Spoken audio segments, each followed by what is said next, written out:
Okay, good afternoon, students. Uh, After a very long gap of 15 days, we are meeting each other.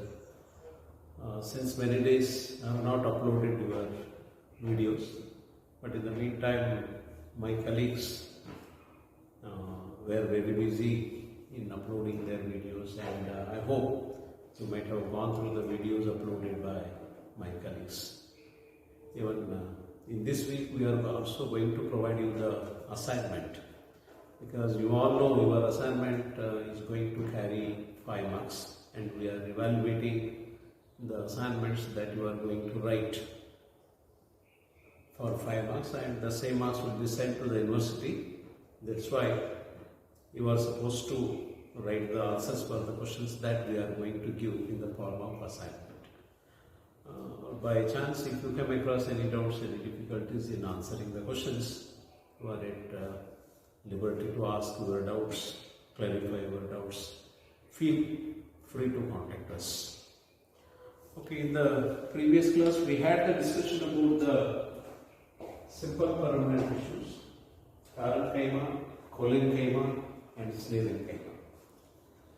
Today, I would like to have the discussion of the next topic. It's complex permanent tissues.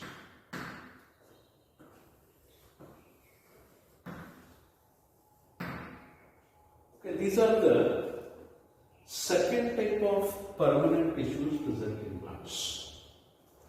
The very first type of permanent tissues are said to be simple permanent tissues. The second type of permanent tissues which are there in the plants are referred as complex permanent tissues. Definitely these complex permanent tissues are different from simple permanent tissues. The name itself suggests these permanent tissues are complex in their structure. When you observe these tissues under the microscope, they looks to be complex. Why they looks to be complex? They looks to be complex because these tissues are usually made up of more than one type of cells. They are made up of more than one type of cells. Maybe you may find 3 types of cells, 4 types of cells, based on the group of the plants, which group of plants that you are observing. Definitely you will come across more than one type of cells forming a tissue.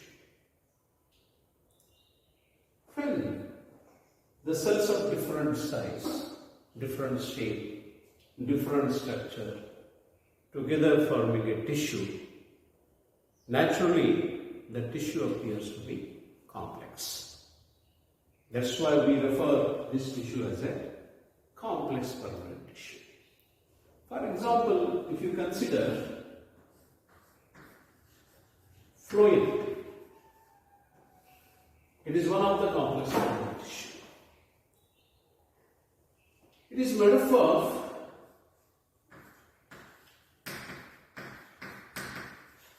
the very important cells. We refer them as sieve tubes. When you look into the structure of a sieve tube, the sieve tube cell present in the phloem more or less looks like this.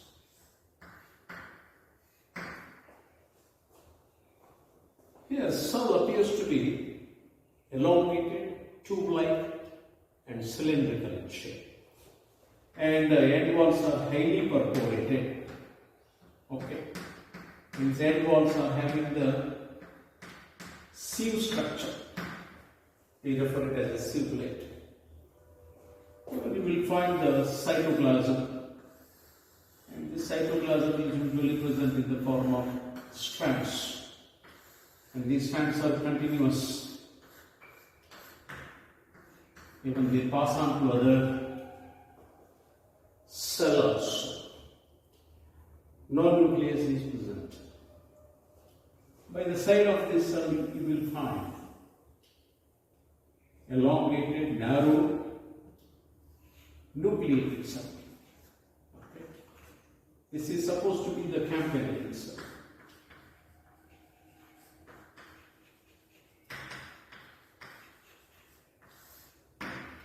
This is Cupule cell. Apart from that, you will also find the thin-walled, elongated cells. These are supposed to be the parenchyma cells, but they are present in company with the phloem cells. That is why we call this as phloem parenchyma cell. In addition to this, you will also find the presence of what you call as the sclerenchyme of cells, which are elongated, thick-walled. We refer them as fibers, sclerenchyme of fibers. But they are there in the company with the phloem cells. That is why I can call them as phloem fibers. Just to illustrate how exactly the complex permanent tissue looks, I have drawn a very simplified diagram here. Look at this diagram and tell me the structure of this tissue appears to be simple or complex. Definitely you say it is complex because it is made up of more than one type of cells. That too, the cells of different shape, different size, even different structure are forming a tissue. That is why the tissue appears to be complex in the structure. That's why we refer to this tissue as a complex permanent tissue. Like phloem, there is one more complex permanent tissue present in the plants. We call this as a xylem. There in the xylem also we find four types of cells: trachea, tracheates, xylem fibers, xylem parenchyma, like this. And more than one type of cells, again, they are grouping together and forming a tissue. Definitely the structure of the tissue appears to be complex. That's why these two tissues which are there in the plants are considered as complex permanent tissues. Even they are also called as conducting tissues.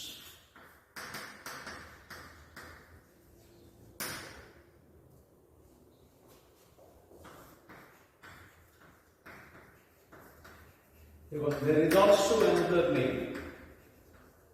You can also call them as vascular tissues. Because when you look into the plant body, assume that this is supposed to be the simple plant. There are different organs which are there in the plant. That includes root, stem and leaves. What happens is, once the roots suck the water from the soil, absorb the water from the soil, what happens is that water moves to the stem, and from stem it also moves to the other parts like leaves, flowers, fruits, etc. Transportation of water from roots to other parts of the plant body is referred as water conduction. Here, water conduction takes place through a specific tissue that is present in the plants. That's none other than the xylem. Through the xylem only, water moves from roots to all other parts of the plant body. It helps in the transportation of water. That's why we call xylem as water conducting tissue.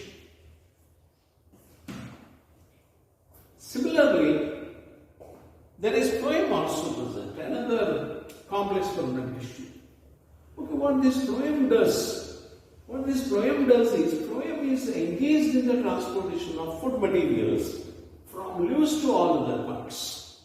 Usually, leaves are the one which are going to prepare the food. And that food prepared from the leaves is getting transported to all other parts of the plant body. From leaves, food comes to the stem. Then from stem, it is going to be distributed to the roots, to the birds, to the flowers, to the fruits. Okay, this effective transportation of food from leaves to all other parts of the plant body takes place through a tissue. That tissue is nothing but phloem. A phloem is mainly involved in the transportation of food materials from leaves to all other parts. It helps in the transportation, it helps in the conduction of the food. Remember, transportation of food from leaves to all other parts is referred as conduction, and that conduction takes place through a tissue that is none other than phloem. That is why we commonly refer phloem as food conducting tissue.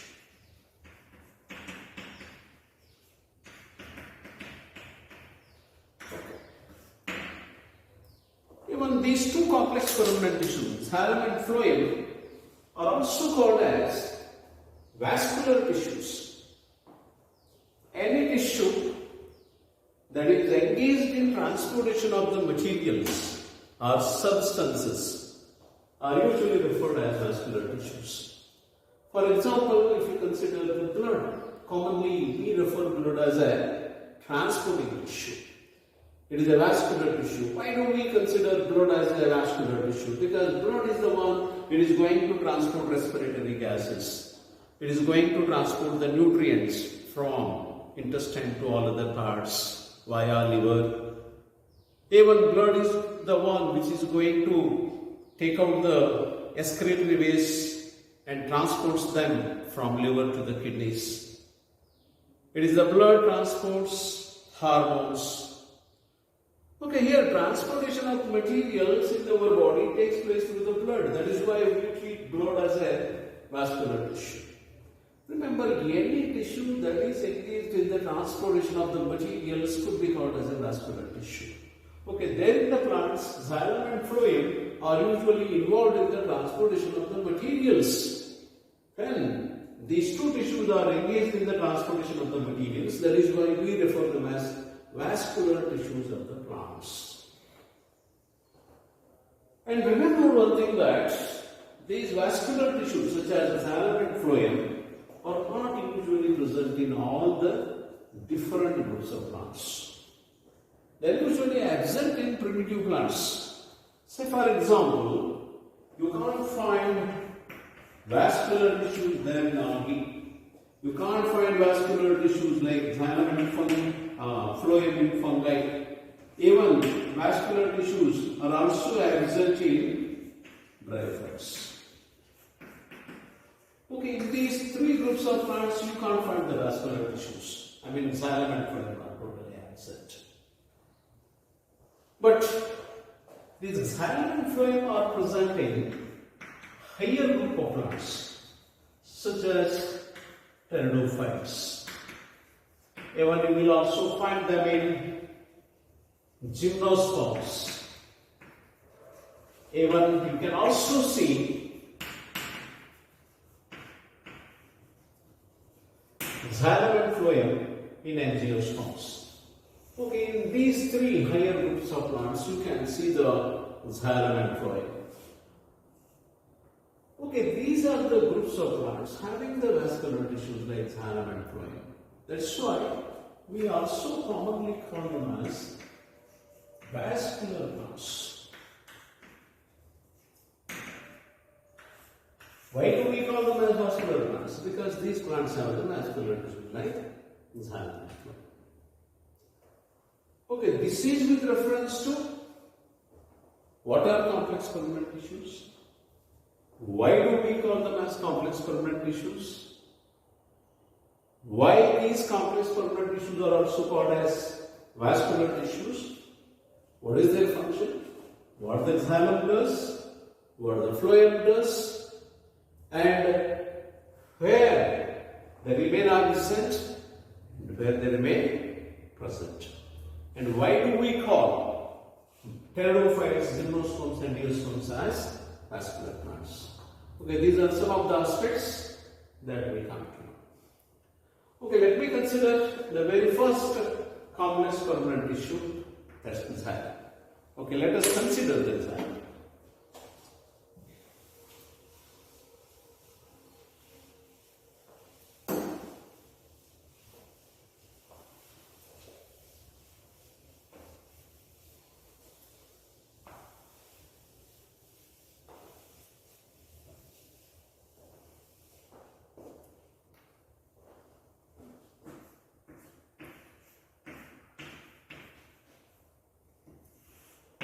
Xylem. The term xylem is derived from the Greek word xylos. Xylos refers to wood. Xylos means wood. It is a wood forming tissue. Naturally, when the large wooden logs have been cut, at that time, in the center, you will find the hard part that we call it as a wood. What is that wood? That wood is nothing but a tissue that is supposed to be the xylem. Okay, this xylem is made up of 4 types of cells. The very first kind of cells which are there in the xylem are tracheids. Second type of cells are usually called as trachea. In other words, they are also called as vessels. And the third type of xylem cells are called as xylem fibers.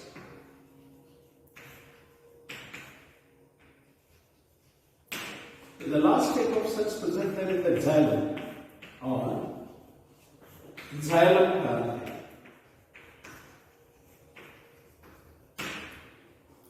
Okay, these are the 4 types of cells which are there in the xylem.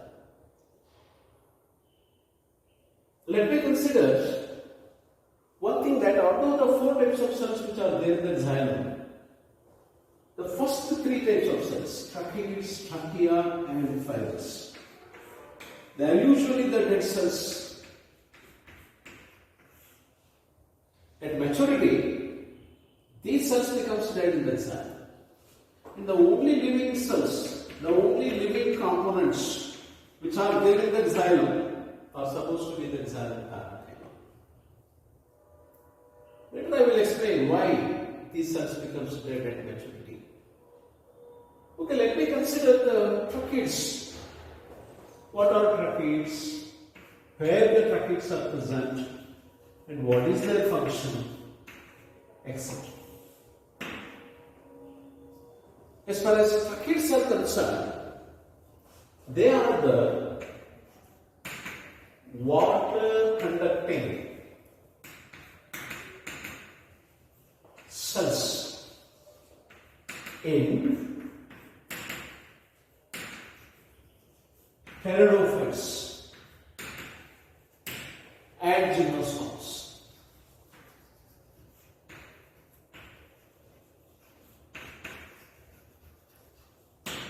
They are the water conducting cells present in pteridophytes and gymnosperms. Means in the 2 groups of plants, pteridophytes and gymnosperms, water transportation within the plant body takes place mainly through the tracheids. You may ask the question, why not through the trachea or vessels? Because trachea or vessels, they are absent. They are absent in pteridophytes and gymnosperms.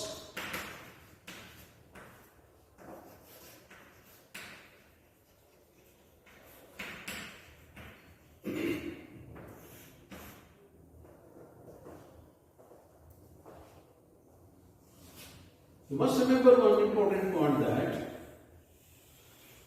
tracheids and trachea, There are the two kinds of xylem cells which are highly suited for the water transportation.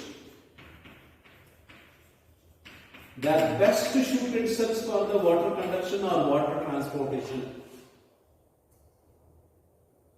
But it is important that both the types of cells are not present in all the plants. Look at this, in gymnosperms and pteridophytes, water transportation takes place through the tracheids, not through the trachea, because trachea are supposed to be absent over there. And what about the tracheids? How they looks? Can you observe the tracheids? They more or less looks like this. I am drawing one tracheid. Look at this. This is one tracheid that I am drawing. Can you make it? These cells are very much elongated. They are very much elongated. And they are with the tapered ends. Look at the ends. Ends are pointed or tapered.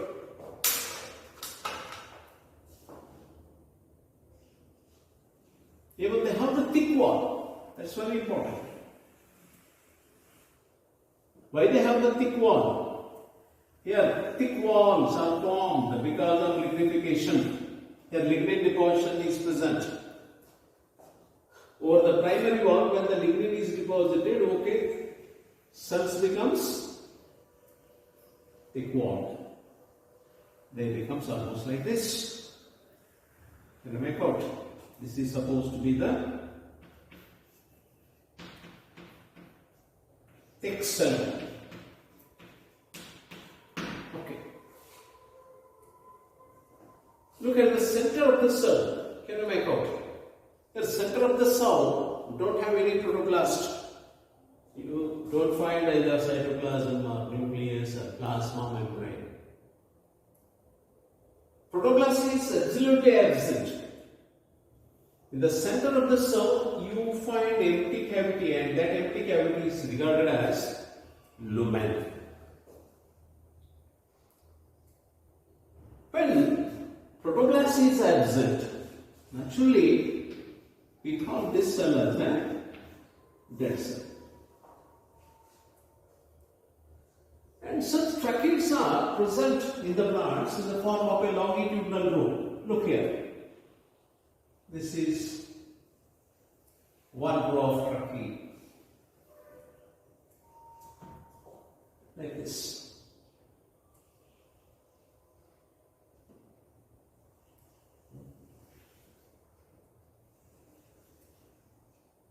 I want to illustrate how exactly they are placed. In the plant body, they are placed in the form of a longitudinal row. Longitudinal row means, okay, here these tracheids are present one below the other. Just like this.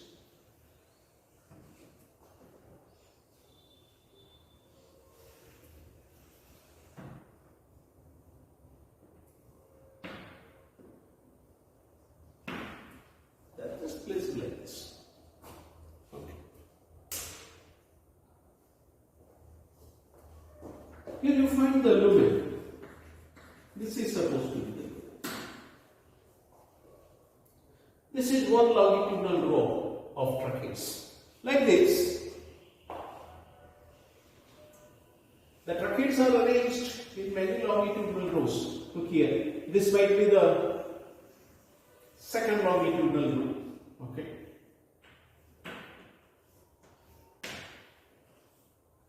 Yes. And this might be the third longitudinal row.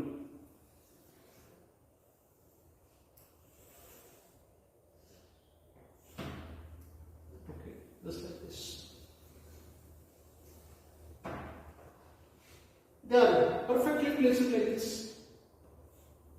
And then in the tracheids, we find the cross walls or end walls. Can you make out here? This is supposed to be the cross wall. Even I can also call this cross wall as an end wall. This is the end wall. I mean, this is one cell, and this cell ends with the cross walls. these cross walls are usually perforated. Perforated means they are having very fine pores, small sided pores, like this. And through these perforations, transportation of the water can take place. Suppose if water comes to this particular cell of the trachea, it can move to the next cell through this perforation present in the end wall. And after filling this cell, again it enters the next cell, again through this perforation in the end wall or cross wall. Okay, these perforations which are there in the end walls or cross walls, they helps in the upward movement of water, upward transportation of water. That's why we regard these cells as water conducting cells, water transporting cells which are there in the xylem tissue. Okay. Suppose if you take the cross section of the trachea, how the trachea looks. Okay, in the cross section, trachea more or less looks to be polygonal in shape. Like this. Say for example, this is one trachea. This might be the second trachea. Here you can very easily see the sides. Every cell is made up of many sides, more than 4 sides. When there are more than 4 sides which are supposed to be there, we consider the cells as polygonal shape. Okay, cells appears to be polygonal when you observe the tracheas through cross section or transverse section.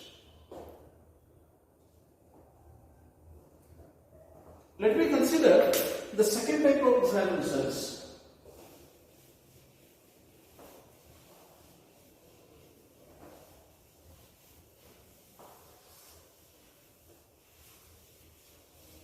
Okay, we consider these cells as trachea.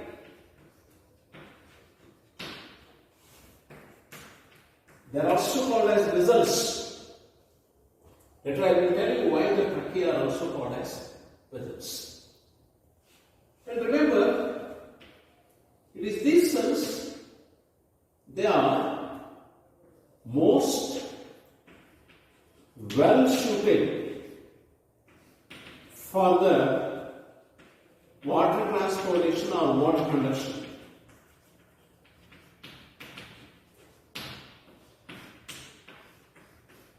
Why do we consider them as very highly suited for the water conduction? Because when you look at the trachea and the structure of the trachea, it is evident that very effective and easy water transportation can take place through the trachea. And these trachea are present only in angiostomes. They are present in the xylem of only in angiostomes. In the xylem of pteridophytes, say for example, the lower vascular plants, even the primitive sea plants such as gymnosperms.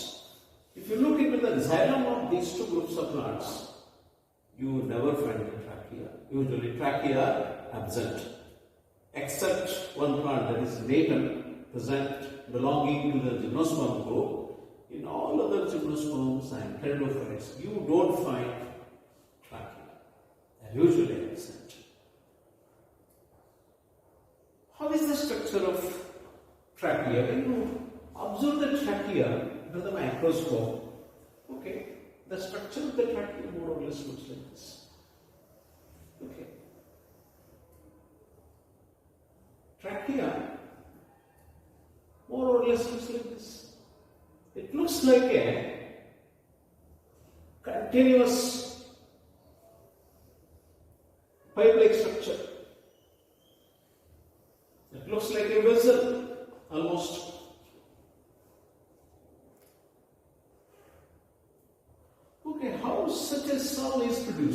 vessel-like cell is produced. Remember, some procambial cells, they are the meristematic cells. Okay, these procambial cells are just placed one below the other in the longitudinal group, just like this. Okay.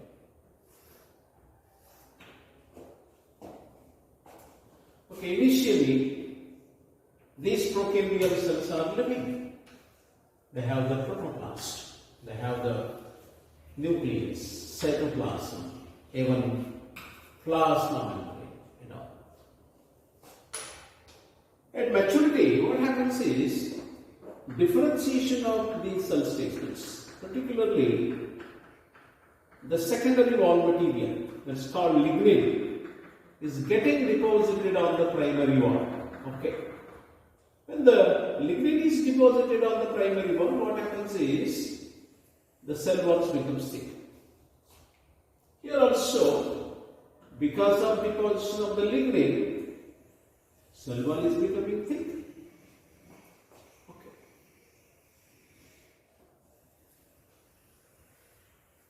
We call this process of lignin deposition as ligninification. Ligninification is the process of deposition of lignin. Lignin is a wall material that you know. Okay, once this lignin is getting deposited, okay, automatically the cell walls becomes thick.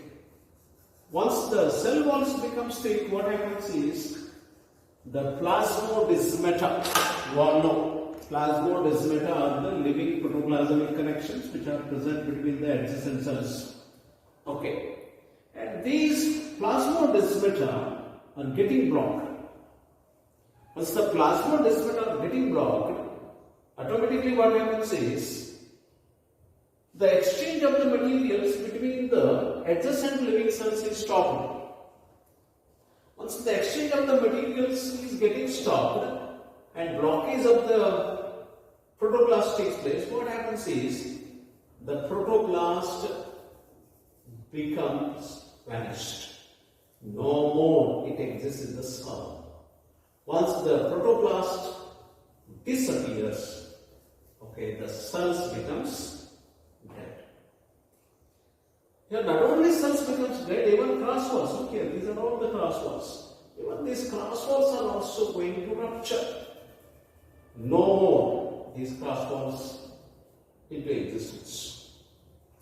What happens once the protoplast disappears and cross walls disrupts? What it becomes? It becomes a clear channel-like structure, a clear vessel-like structure or a tube-like structure. And this tube-like structure is having the larger lumen. Look at this. This is the empty cavity. We refer it as lumen. And this lumen is large.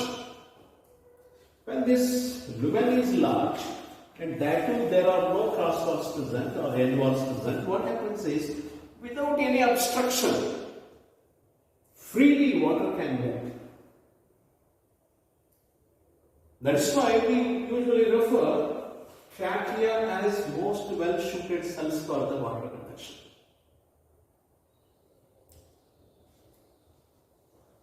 As far as these trachea or vessels are concerned,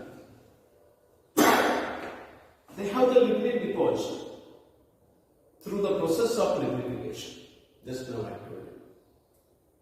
And this lignification pattern may not be same in all the trachea which are present in the xylem tissue.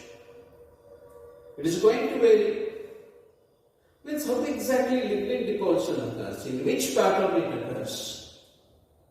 Based on that, we are categorizing lignification patterns into different types. Okay, let me consider the lignification patterns.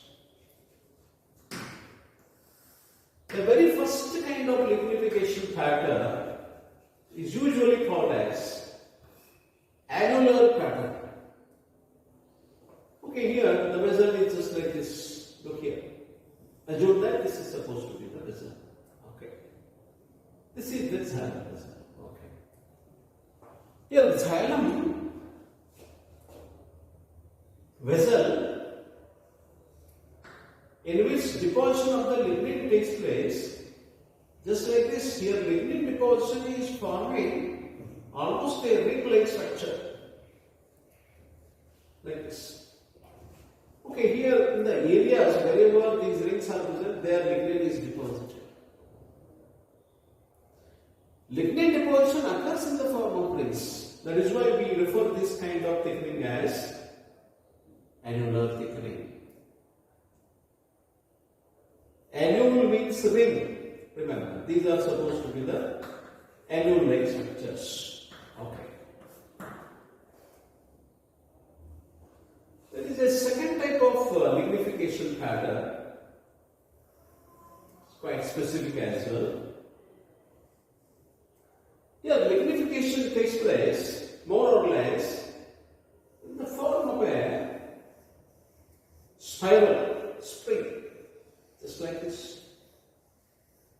Can you make out? And the deposition of the lignin takes place more or less in the form of a ring or a spiral. We consider this as spiral thickening.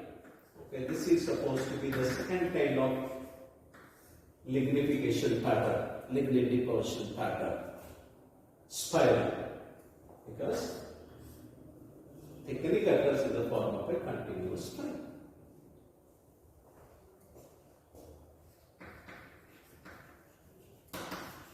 Third kind of pattern is also there. We refer it as scalariform thickening, scalariform lignification. In the scalariform lignification, the vessel is more or less looking like this. Look here, this is the vessel, and here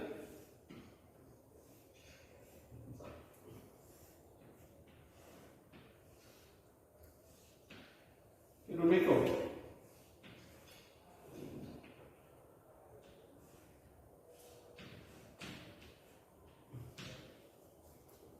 Deposition takes place in the form of a ladder. Scalariform means ladder-like. Okay, here thickening is just like a ladder. We refer it as scalariform.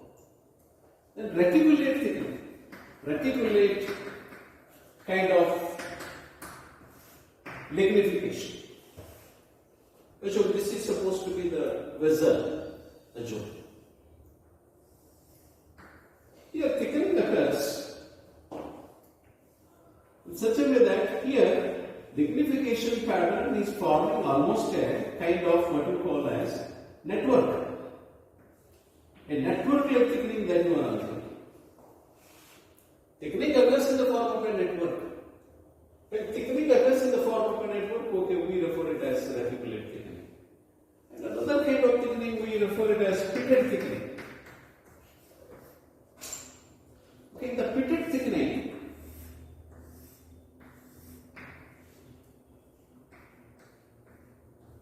thickening occurs in the form of pits, just like this. Pits means the pores. Wherever the pores are present, there is no lignin deposition.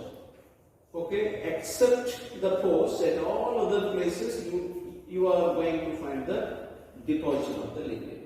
The lignin deposition occurs forming the pit or pore-like structures. That is why we refer this as the pitted thickening. Okay, based on how exactly the lignin deposition is occurring, we are categorizing the thickenings of the xylem into different types: annular, spiral, scalariform, reticulate, as well as pitted. Okay. Suppose if you take the cross section of the vessels, transverse section of the vessels, remember in the transverse section, vessels appears to be circular in shape. They more or less look like this. They are exactly circular. Okay, this is with reference to trachea, ventricles. And I hope that you might be able to differentiate between the tracheids and trachea. Although both are water conducting elements, they show a lot of differences. By looking at them, you can identify whether they are trachea or tracheid. Okay, let me consider the differences there between tracheids and the trachea. Okay, you all know that tracheids are usually present. Where they are present? They are present in pteridophytes. Okay, and gymnosperms.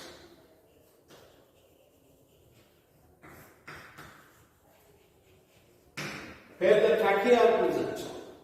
Okay, trachea are present usually in angiosperms. Just right, present in angiosperms.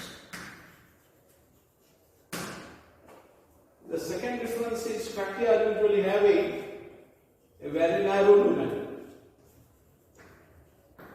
Lumen are the cavities usually